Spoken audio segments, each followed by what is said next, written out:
अगले साल हम पता नहीं कहाँ होंगे, किस जगह होंगे, दुनिया में होंगे भी या नहीं होंगे, लेकिन अक्टूबर का इंतज़ार ज़रूर रहेगा।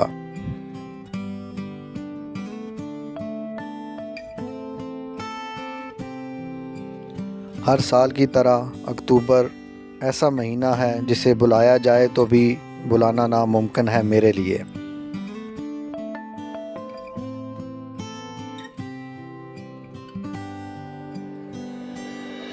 अक्टूबर यानी बदलता हुआ मौसम, बदलता हुआ साल,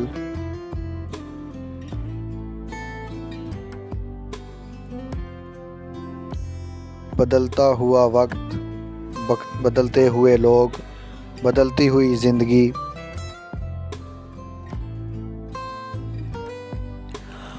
सर्दी की पहली दस्तक, गिरते पत्ते,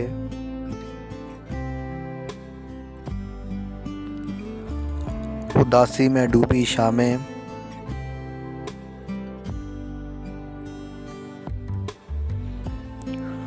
और इस सब में ठहरी हुई मेरी ज़ात।